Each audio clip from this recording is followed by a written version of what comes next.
আব্দুল্লাহ ইবনে উবাই ইবনে সালুল সবচেয়ে বড় মুনাফিক, কিন্তু মুনাফিক হওয়ার পরও দেখা যায় রাসূলের পিছনে নামাজ পড়েছে, রাসূলের তেলাওয়াত করেছে, নামাজের মাঝে কাঁদতে কাঁদতে দাড়িগুলো ভিজে ফেলছে।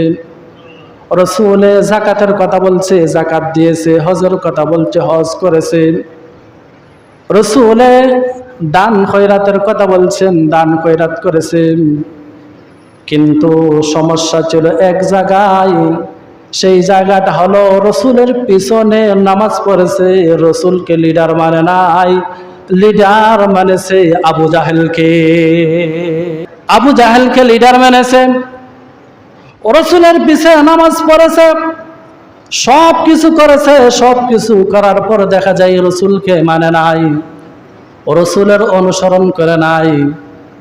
এজন্য যখন উবাই ইবনে সালুল যখন মৃত্যুবরণ করেন, তখন তার সন্তান আব্দুল্লাহ, রাসূলের সাহাবী আব্দুল্লাহ, রাসূল সাল্লাল্লাহু আলাইহি ওয়াসাল্লামের কাছে আসিয়া বলেন, ইয়া রাসূলুল্লাহ, ইয়া হাবিবাল্লাহ, ওগো নবীজি, আমার আব্বু মৃত্যুবরণ করেছেন, আপনার গায়ের যে জুব্বাটা আছে, এই জুব্বাটা আমার আব্বুকে দিয়ে দেন, এই জুব্বা দিয়ে আমার আব্বুকে দাফন করা হবে। আব্দুল্লাহর মনে মনে ভাবছেন, যদি রাসূলের জামা দিয়ে যদি আমার পিতাকে দাফন করি, তাহলে হয়তো আমার পিতা মুক্তি লাভ করতে পারে।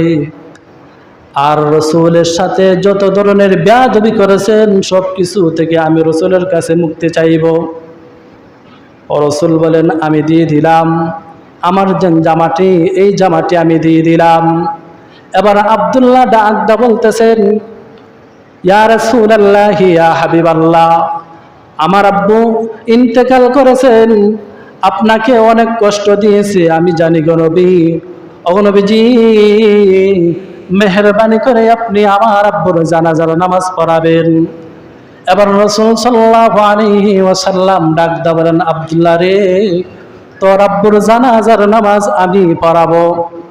রাসূলুল্লাহ সাল্লাল্লাহু আলাইহি ওয়াসাল্লাম যখন জানাজার নামাজের মাঝে দাঁড়ান, হযরত ওমর ডাক দা বলেন, ইয়া রাসূলুল্লাহ, ইয়া হাবিবাল্লাহ, ওগো নবীজি, এই যে মুনাফিক, সে তো আপনার সাথে প্রকাশ্য মুনাফিকি করেছেন, অমুক অমুক জায়গার মাঝে মুনাফিকি করেছেন, আপনি তার জানাজার নামাজ পড়াবেন না, রাসূলের জুব্বা টান দেয়া ধরে রাখছেন।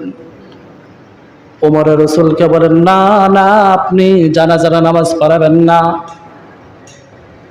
আবার রাসূল সাল্লাল্লাহু আলাইহি ওয়াসাল্লাম ওমরকে ডাক দা বলতেছেন, ওমর রে, তার ব্যাপারে তো আমার আল্লাহ তাআলা স্বাধীনতা দিয়েছেন, ইস্তাগফির লাহুম আও লা তাস্তাগফির লাহুম ওয়া ইন তাস্তাগফির লাহুম ৭০ মাররা। ওমর রে, আমার আল্লাহ তাআলা বলেছেন ৭০ বারে যদি আমি তার জন্য ইস্তেগফার করি, কবুল করবে না। আমি রাসূল হলাম দয়াল রাসূল, মায়ার রাসূল, ৭০ বার বলেছেন, আমি রাসূল তার জন্য হয়তো কমপক্ষে ৭১ বার দোয়া করব। রাসূল জানাজার নামাজ পড়াইছেন। এবার জানাজার নামাজ পড়ানোর পরে আল্লাহর রাসূল সাল্লাল্লাহু আলাইহি ওয়াসাল্লাম উবাই ইবনে সালুলের লাশের পিছনে কবর পর্যন্ত গেছেন। কবর পর্যন্ত যাওয়ার পর আমার আল্লাহ তাআলা, রাসূল সাল্লাল্লাহু আলাইহি ওয়াসাল্লাম যখন আল্লাহ তাআলার কাছে আবার দোয়া করবেন, লাশ মাটিতে দাফন করার পর যখন আবার দোয়া করবেন, এমনি আল্লাহ তাআলা সাথে সাথে আয়াত নাজিল করে দিয়েছেন, ফালাইয়াগফিরাল্লাহু লাহুম যালিকা বিআন্নাহুম কাফারু বিল্লাহি ওয়া রাসূলিহি ওয়াল্লাহু লা ইয়াহদিল কওমাল ফাসিকিন ওয়ালা তুসাল্লি আলা আহাদিন মাতা আবাদা ولا تقم على قبره إنهم كفروا بالله ورسوله ওয়া মাতু ওয়া হুম ফাসিকুন। আবার আল্লাহ তাআলা উমরের পক্ষে আয়াত নাযিল করে দিয়েছেন, ইয়া রাসূলুল্লাহ সাল্লাল্লাহু আলাইহি ওয়াসাল্লাম ওয়ালা তুসাল্লি আলা আহাদিন মাতা আবাদা ওয়ালা তাকুম আলা কবরিহি, আপনি এমন কোন ব্যক্তির নামাজ, জানাজার নামাজ পড়বেন না এবং এমন কোন ব্যক্তির কবরের পাশে গিয়ে দাঁড়াবেন না। ইন্নাহুম কাফারু বিল্লাহি ওয়া রাসূলিহি, নিশ্চয় যে রাসূলকে অবিশ্বাস করে, আমি আল্লাহ তাআলাকে অবিশ্বাস করে মুনাফিকি করে, মুনাফিকি করার পর যে মারা যা, তার জানাজার নামাজ আপনি জীবনে পড়বেন না।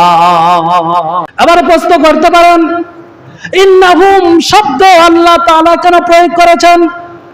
উবাই ইবনে সালুল ছিল একজন, কিন্তু হুম শব্দটি বহু বচন শব্দ আল্লাহ তাআলা প্রয়োগ করে দিয়েছেন।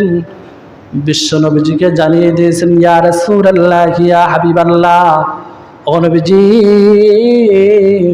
উবাই ইবনে সালুল শুধু মুনাফিক নয়, তার মতন কিয়ামত পর্যন্ত যত মুনাফিক আছে তাদের নামাজ পড়বেন না।